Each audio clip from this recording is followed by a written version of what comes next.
Have you ever wondered why people ask you should compete and why they don't compete themselves?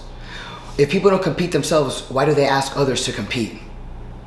What is it with this? Hi guys, welcome to Miami Life and Fitness, a channel about fitness, anabolics, and nutrition and training. For those of you that always keep up with me and always leave comments to support my channel, thank you so much. I appreciate each and every one of you. Those of you that subscribe, that have been my subscribers, the new subscribers, thank you so much. And for those of you that are gonna like this topic and liked other topics and haven't subscribed yet, I'd appreciate you click the button now and subscribe to my channel, as well as like the video, because it's gonna be a good one. So, in this video, we're going to be talking about competing. When to say no. When to say no. Here's the thing.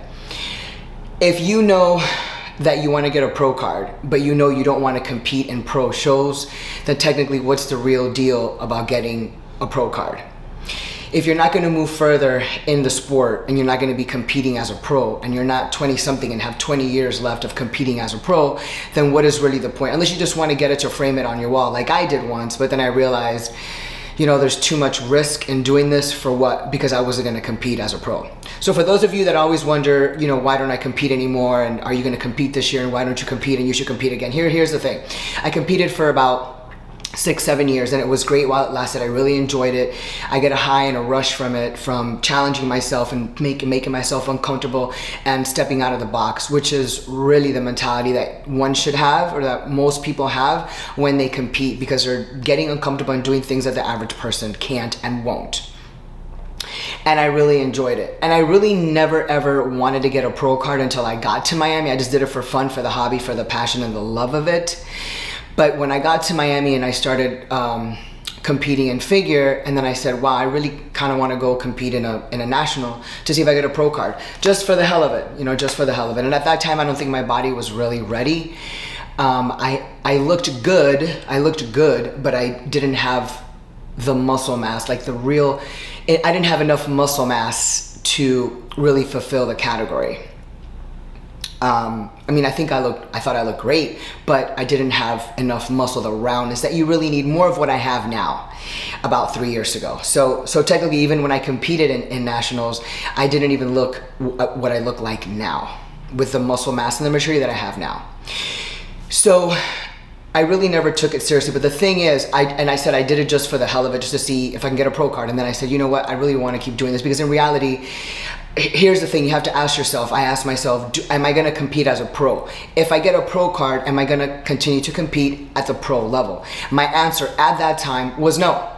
Why? Because I didn't feel like it. I just wanted to get a pro card to say, check, I checked the box, I did it, right? But I wasn't going to compete at the pro level. And so I guess what was the point of me trying to get a pro card if I'm not going to be competing at the pro level just to get the card, just to say that I got it? Yes, I think that's great, but just because you get a pro card, and this is something that I'm always talking about with people, just because a person gets a pro card doesn't really mean that they're a pro, because if you can't compete with the pros and you can't compete at the pro level and you can't stand next to them and you can't be in the top 5 or the top 10, to me that's not a pro. If you come out number 19 or 20 and there's 20 people, yeah, buddy, you're not a pro. You're just a whatever. You're just a whatever. So you're not at that level.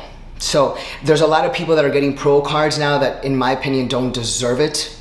Because if you go to a national show and there's only 7 people and they're giving it to the top 2 people or top 3 people, hey, that's great. You have a huge chance, a really wide, broad chance of getting a pro card. That doesn't mean that you look great. That just means that you were the best, or one of the best, that looked that day up on stage for your category.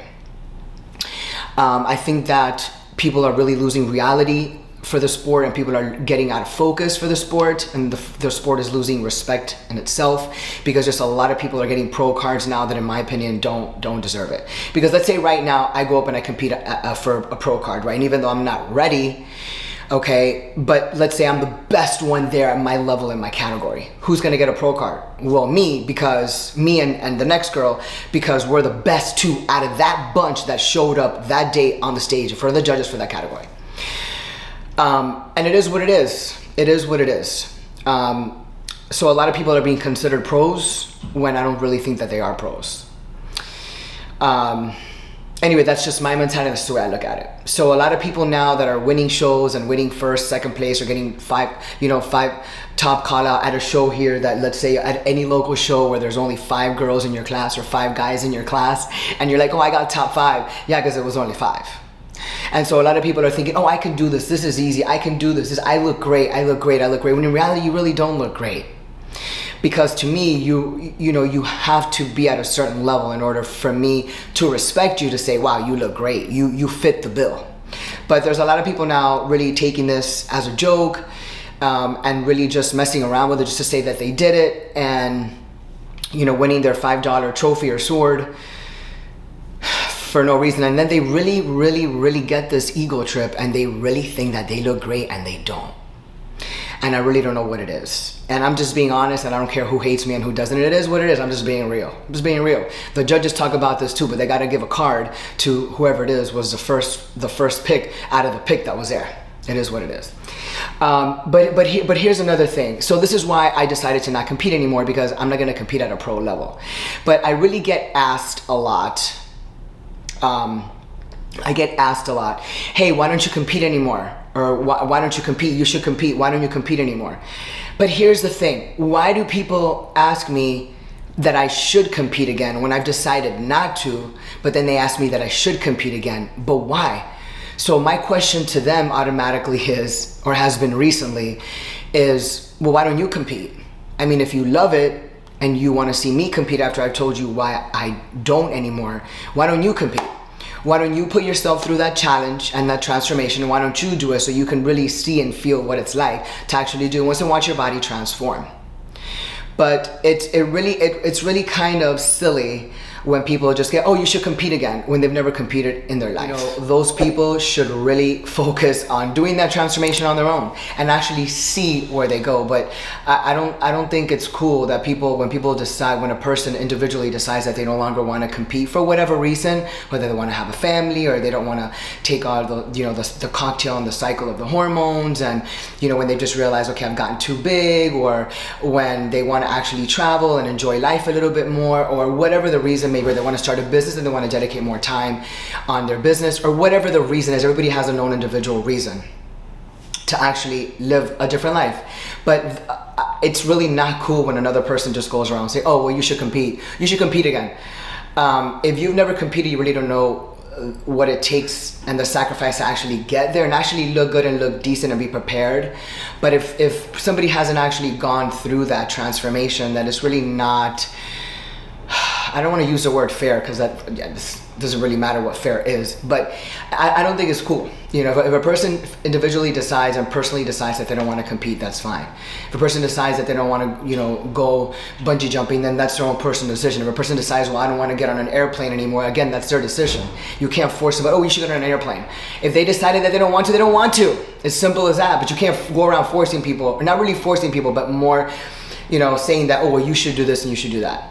I don't think you should. I think we should all do what we want to do. We should all do what we need to do, and we should all do what feels good to us and what we want to do in our life. And we shouldn't be, nobody should tell us what we should do or what we shouldn't do. Simple as that. That's the end of my video. But that's when I said no, and that's why I said no.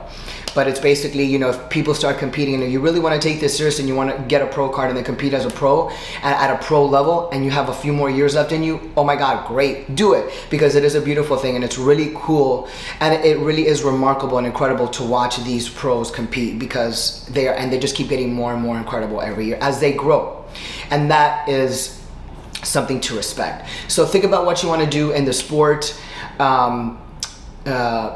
And you might try it once and you may love it. You may try it once and you may hate it, but you either love it or you hate it. So that's that. But I just wanted to express why I don't compete anymore and why I decided not to. And for those that aren't going to compete anymore, people shouldn't be telling them that they should, because there's a reason why they stopped, and that's an individual and a personal reason. And that's that. So getting personal, that was the video. Hope everybody liked it. If you do need your labs done and you do need blood work done, go to privatemdlabs.com and use my code Miami for a 15% off on your lab work. You're not gonna get harassed. You're not gonna get asked questions as to why you wanna get your estrogen and your testosterone and your growth hormone level checked. You're not gonna be asked any questions. Just go, check out, put in a credit card, use my code, and then you get that script from the email and walk into any lab closest to you, LabCorp, Quest, and get them done. It's easy as that. Unless you can find an independent lab and do them yourself. But if you need it, privatemdlabs.com. Super easy and user-friendly site. Again, my code is Miami. Get your blood work done. Again, thank you to all of you who support me. If you liked this video, please subscribe and please give me a like and a thumbs up and share the video with all your friends. Those that compete, those who don't, those that are planning on to. This is their first show. This is great because it really, it's got to come from here. It's got to pull from the heart. It really does, because this is something internal and a competition you have with yourself. And again, I love it. Some people hate it, but you have to love it. You have to love what you do, but I think everybody should do it once. So that's my take. Anyways, everybody have a great week. Have a great weekend. Halloween is coming. Anyways, that's that. Everyone have a great week. Thank you.